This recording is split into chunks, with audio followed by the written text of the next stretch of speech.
आजकल के बदलते हुए इस दौर में अगर टेक्नोलॉजी के साथ हम नहीं आगे बढ़े तो कहीं ना कहीं हम पिछड़ जाएंगे हमारे भारत के अन्य राज्यों से, या भारत में अगर इस टाइप की चीजें ना हुई तो विश्व से भारत पिछड़ जाएगा।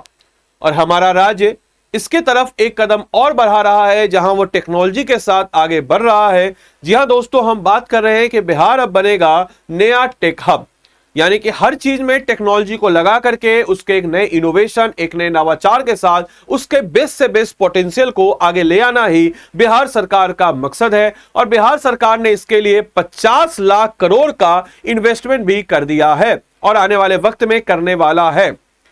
तो दोस्तों, हम बात करेंगे कि कौन कौन से ऐसे जिले हैं जो इसमें शामिल होने वाले हैं, या कौन कौन से ऐसे क्षेत्र हैं जो इससे लाभान्वित होने वाले हैं।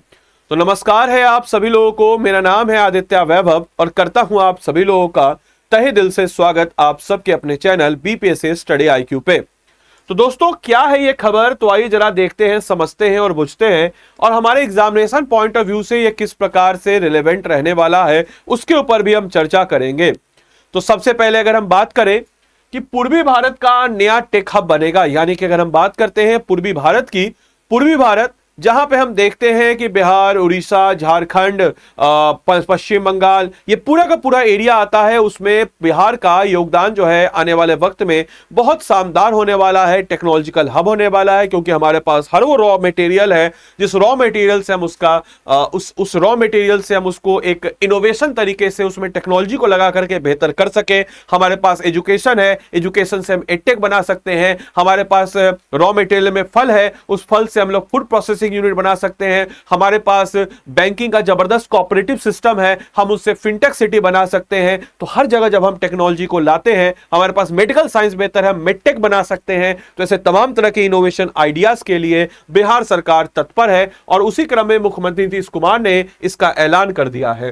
राज्य सरकार ने इसके लिए 50 लाख करोड़, समझ रहे हैं, 50 लाख करोड़ निवेश करने का आने वाले वक्त में लक्ष्य रखा है। और सरकार जो है निवेशकों को आकर्षित करने के लिए कई सारी नीतियां भी बना रही है, जिसमें से अगर हम बात करते हैं कि बीआईएसएफ को बनाना, बिहार इंडस्ट्रियल सिक्योरिटी फोर्स को बनाना सीआईएसएफ के तर्ज पर, जिसे सेंट्रल पे होता है सेंट्रल इंडस्ट्रियल सिक्योरिटी फोर्स, सीआईएसएस होता है सेंट्रल पे, सीआईएसएफ होता है, वैसे इसके तर्ज पर बीआईएसएफ बनाना, बिहार इंडस्ट्रियल सिक्योरिटी फोर्स, ताकि जो इंडस्ट्रियल है या इंडस्ट्रियल जो या इंडस्ट्री में जो कोई निवेश करना चाहते हैं उनको सिक्योरिटी प्रदान हो।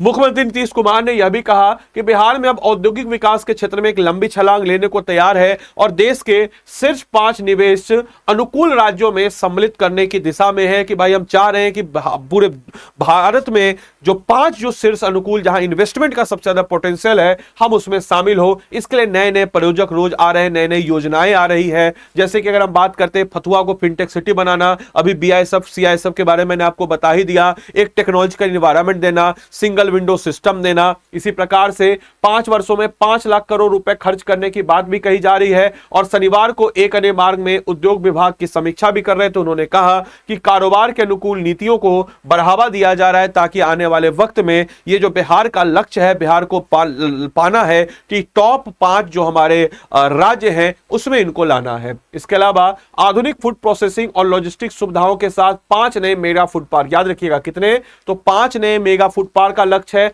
10 औद्योगिक पार्क और 10 सूक्ष्म एवं लघु यानी कि माइक्रो एंड मीडियम स्मॉल जो, या मीडियम माइक्रो स्मॉल मीडियम जो है उद्यम पार्क को विकसित किया जाएगा। और साथ ही साथ जो इंडस्ट्रियल कौशल, यानी कि जो आपका स्किल है और आपकी जो स्किल है और आपका जो एंटरप्रेन्योरशिप है, उसको जो है सलाख लोगों को प्रशिक्षित करना तथा सूक्ष्म लघु और मध्यम उद्यम जो है इसकी स्थापना करना। और सभी जिलों में, बिहार के 38 के 38 जिलों में, आप पूछ रहे हैं सर कितने जिलों में, तो बिहार के 38 के 38 जिलों में सूक्ष्म लघु एवं मध्यम जो है उद्योग जो है उद्यम केंद्र जो है स्थापित करना इस योजना का लक्ष्य है। इसके साथ साथ जैसे कोई भी जो प्रोडक्शन हो रहा है उस प्रोडक्शन को बाजार तक लाना भी जरूरी है, तो बाजार को भी एक क्लस्टर से जोड़ना कि उस बाजार तक लोग आ पहुंचे, वहां की कनेक्टिविटी बेहतर हो, ताकि वहां का जो प्रोडक्शन है, जो भी वहां प्रोड्यूस हुआ है, वह अपने स्तर पर आने वाले वक्त में एक बेहतर प्रोडक्शन के रूप में नजर आए। तो उसके तरफ भी सरकार ने एक मुहिम छेड़ी है।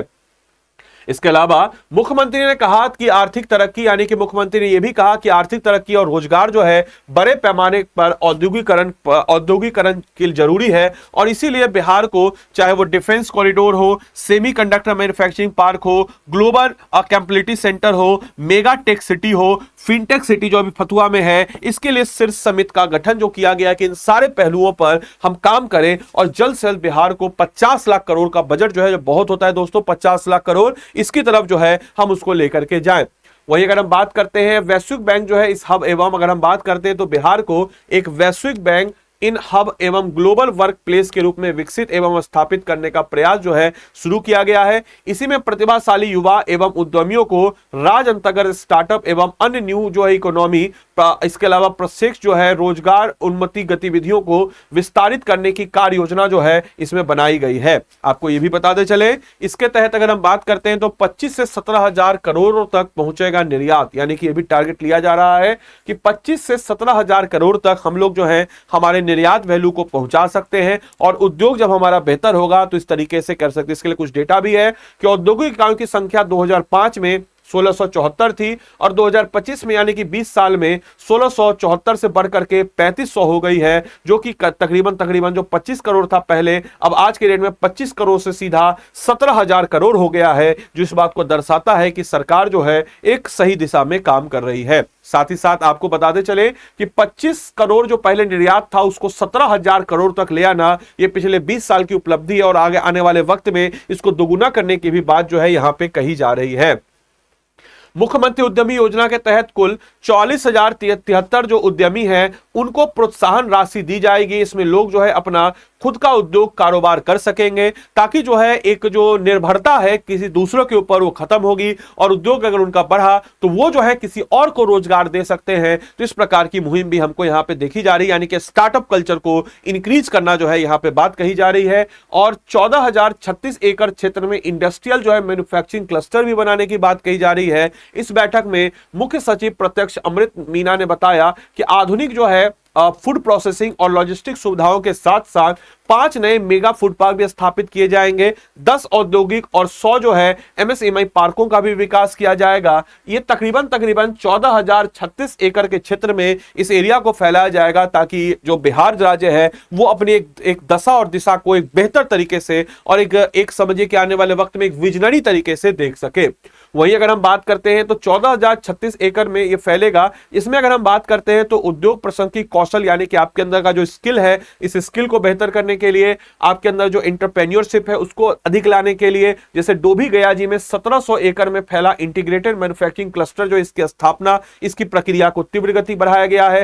राज्य के 29 जिलों में जो फैला है 14,036 एकड़ क्षेत्र में इंटीग्रेटेड मैन्युफैक्चरिंग क्लस्टर जैसे 31 नए अत्याधुनिक औद्योगिक पार्क जो है इसको स्थापित करने की बात कही जा रही है। वहीं अगर बात करते हैं तो इस बैठक में उप मुख्यमंत्री सम्राट चौधरी, जल संसाधन मंत्री अगर हम बात करते हैं तो विजय कुमार चौधरी, उद्योग मंत्री दिलीप कुमार जायसवाल, प्रधान सचिव दीपक कुमार जो मुख्यमंत्री के प्रधान सचिव हैं, मुख्य सचिव परत अमृत विकास आयुक्त या फिर अगर हम बात करते हैं मिहिर कुमार सिंह, मुख्यमंत्री के सचिव अनुपम कुमार मौजूद थे और इनके अलावा उद्योग विभाग के सचिव कुंदन कुमार, मुख्यमंत्री सचिव, ये सारे लोग जो आला अधिकारी और साथ ही साथ जो राजनेता हैं मंत्रिमंडल के और जो नीतीश सरकार की टॉप लीडरशिप है वह सब मौजूद होकर के इसके फैसले को ली है। आपके लिए आज का क्वेश्चन आपके लिए यह है कि बिहार में औद्योगिक क्षेत्रों की संख्या 2005 की तुलना में दोगुनी से अधिक हो गई है, पहला स्टेटमेंट। दूसरा स्टेटमेंट, बिहार में औद्योगिक उत्पादनों का निर्यात 2005 से 2025 करोड़ से बढ़कर के 2025 में 17,000 करोड़ हो गया है। बिहार में जीएसडीपी में उद्योग का योगदान 2005 से 5.5 से घट करके 2025 में 3% रह गया है। Which of the following statement is are correct, आपको बताना है इनमें से कौन सा स्टेटमेंट है जो सही है। अपना उत्तर कमेंट बॉक्स में दीजिए। बाकी आप में से कोई भी जन अगर हम उससे पेड कोर्स में पढ़ करके अपनी तैयारी को और ज्यादा मजबूती करना चाहता है तो आप लोग के लिए आरंभ 15.0 हमारा पेड कोर्स है, जिसमें हम प्रीलिम्स, मेंस और इंटरव्यू तीनों की इंटीग्रेटेड तैयारी कराते हैं। इसमें आपको 1100 प्लस घंटे की live classes, individual mentorship, monthly current affairs magazine, interview guidance programme, NCERT जो कि आपके बेस को मजबूत करेगा, आपके एमसीक्यू को बेस्ट करने के लिए 5100 एमसीक्यू प्रैक्टिस, और साथ ही साथ आपके लिए हम किताबों का सेट भेजते हैं और ये किताबों का सेट जो है आपके एग्जाम के लिए बड़ा रिलेवेंट होगा। इन सारे पॉइंट ऑफ व्यू को हम लोग इसमें कवर अप कराते हैं।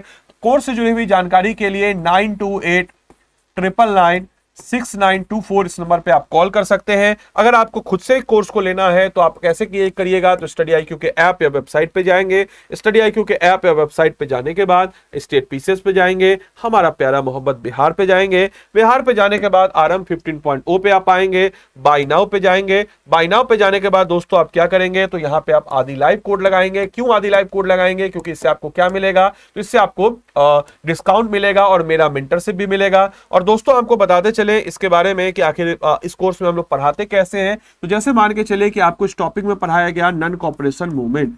अब नॉन कॉपरेशन मूवमेंट आपको पढ़ाया गया, तो उस टॉपिक से रिलेटेड जैसे मैंने पढ़ा है non cooperation movement in Bihar, तो इस टॉपिक से रिलेटेड आपको हिंदी और इंग्लिश दोनों में नोट्स बनाया जाएगा। इस बैच में आपको मिलेगा मेंटोर। ये मेंटोर क्या करेगा, तो इस टॉपिक से रिलेटेड आपको जो है क्रक्स नोट्स देगा। जो किताबें हम आपको मुहैया कराएंगे बिल्कुल हाईली BPS से स्पेसिफिक किताबें हैं, उनसे नोट्स आपको एक बार बोलेगा रीड करने के लिए। उसके अलावा NCERT का टॉपिक देगा, आप उसको पढ़ेंगे। उसके बाद दोस्तों इसका आपसे MCQ बनवाएगा, जिससे आपको सेंस ऑफ कॉन्फिडेंस आएगा। उस MCQ बनाने के बाद आपको जो है मेंस का मॉडल आंसर देगा, उसको आप पढ़ेंगे। फिर मेंस का आंसर आप सबमिट करेंगे। और इस क्योंकि आपने यहाँ पर मेरा कोड लगाया है, आदि लाइव का कोड लगाया है, तो मैं आपको इसमें डायमेंशंस चेक करके दूंगा। अब कॉपी कैसे चेक होती है ये मैं आपको अभी दिखा दूंगा, और उसके बाद आपका ये टॉपिक जो है तैयार हो जाएगा। और इस प्रकार से दोस्तों हम प्रीलिम्स और मेंस दोनों प्रकार के डायमेंशन को NCM मूवमेंट को कवर अप कर लेंगे, और इसी को हम लोग कहते हैं इंटीग्रेटेड अप्रोच। और इसी इंटीग्रेटेड अप्रोच से हम लोग 750 प्लस टॉपिक्स को 1100 प्लस घंटे की लाइव क्लासेज में,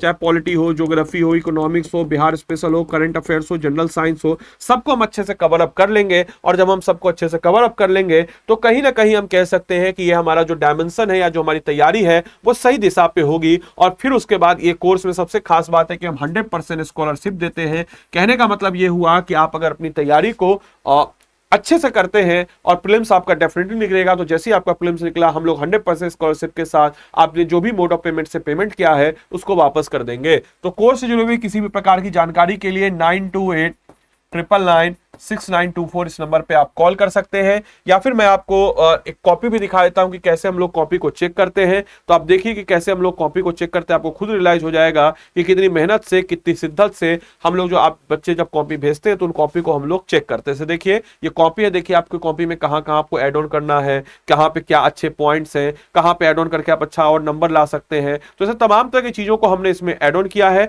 तो आप इसमें ऐड करके अपनी तैयारी को और ज्यादा मजबूती तरीके से और सही डायरेक्शन में कर सकते हैं। तो चलिए मिलते हैं अगले सेक्शन में, तब तक के लिए सारे बच्चों को bye bye, take care, thank you and thanks for watching this session.